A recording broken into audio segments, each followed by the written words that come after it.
Милиса.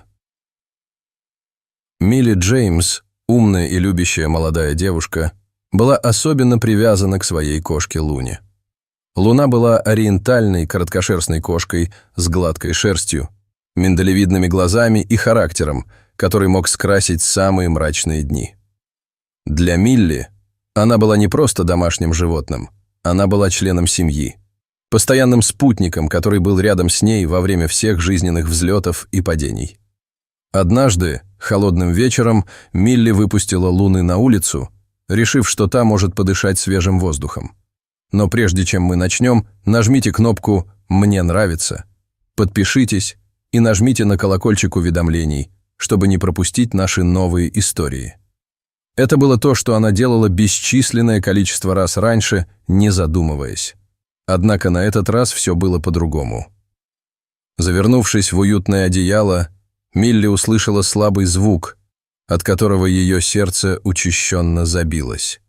Она вскочила, надеясь вопреки всему, что это знакомое мяуканье Луны. Подбежав к окну, она выглянула наружу, отчаянно ища хоть какие-нибудь признаки присутствия своей любимой кошки, и стекло запотело от ее дыхания. Залитый лунным светом сад простирался под ней, безмятежный и тихий. Казалось, каждая тень скрывала какую-то тайну, каждый шорох листьев вселял в Милли новую надежду. Она оглядела сад, переводя взгляд с одного угла на другой, но Луны нигде не было видно. Шли минуты, и первоначальное возбуждение Милли переросло в ужас. Она опустилась на пол. Холод от оконного стекла просачивался сквозь ночную рубашку, заставляя ее дрожать.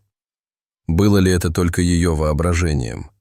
Может быть, ее разум играл с ней злую шутку, подпитываемый глубиной ее желания, чтобы Луна вернулась. В поисках утешения Милли повернулась к своему старшему брату Джасперу. «Это я виновата», — прошептала она дрожащим голосом. «Я выпустила Луну, думая, что ей захочется подышать свежим воздухом». Джаспер, увидев неприкрытую боль в глазах сестры, обнял ее, стараясь утешить как можно лучше.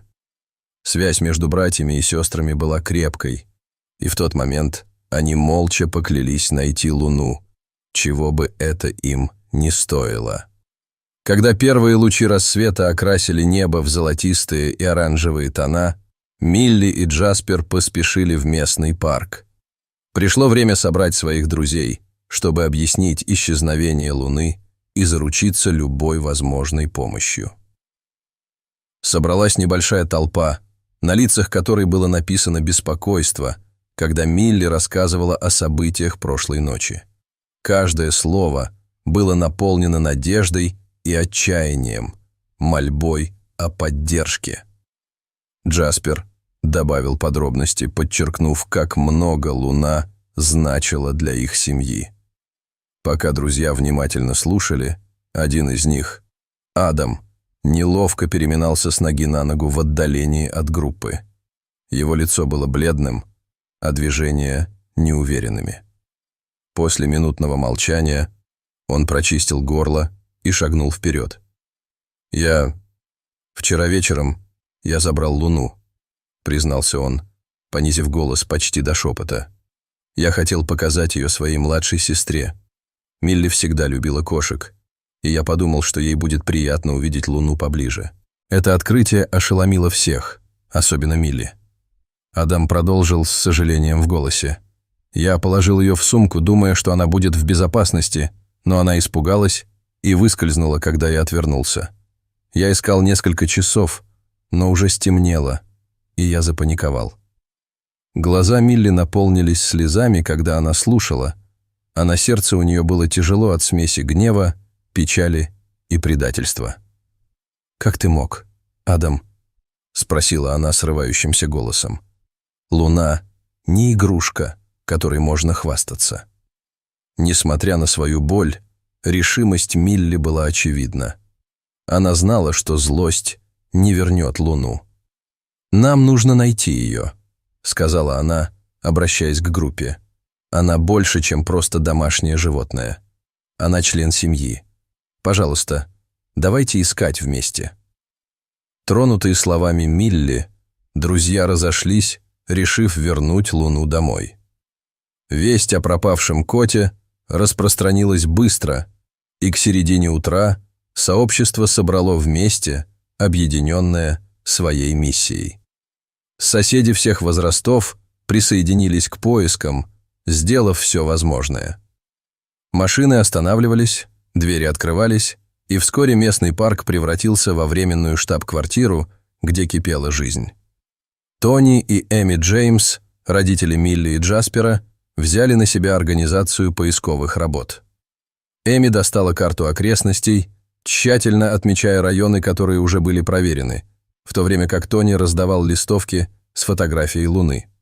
«Главное – время», – сказал он ровным, но полным эмоций голосом. «Но я верю, что вместе мы сможем найти Луну». В течение дня поступали сообщения.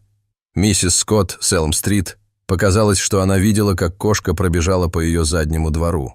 Ребенок из соседнего района упомянул, что слышал мяуканье в соседнем переулке. Каждое обнаружение подпитывало надежду поисковиков, и они активизировали свои усилия. Были проверены кусты, гаражи и сараи, а также прочесаны подвалы. Дети заползали под припаркованные машины, взрослые лазали по деревьям, а подростки с фонариками заглядывали в темные углы и ливневые стоки. Это было трогательное зрелище – видеть, как сообщество объединилось, движимое состраданием и общей целью. Когда солнце начало клониться к закату, отбрасывая на парк длинные тени, поиски не замедлились. Были установлены переносные лампы, загудели генераторы, и окрестности осветились благодаря коллективному стремлению. Как раз в тот момент, когда казалось, что день может закончиться безрезультатно, пожилой джентльмен по имени мистер Дэниелс, известный своим безупречным садом, решил в последний раз осмотреть свои владения. Он шел медленно, осматривая каждый дюйм своих клумб, когда заметил маленькую незнакомую фигурку, приютившуюся среди роз.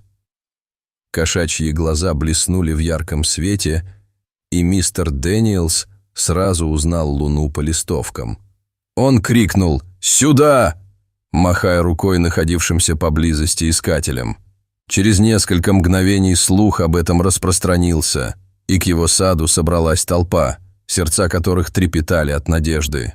Милли прибежала, запыхавшись, с широко раскрытыми от предвкушения глазами. Когда она увидела Луну целой и невредимой, она подбежала к ней, подхватила ее на руки и прижала к себе. Слезы потекли по ее щекам, когда она прошептала «Луна, я так по тебе скучала». Толпа разразилась радостными возгласами, их радость была очевидна. Тони выступил вперед.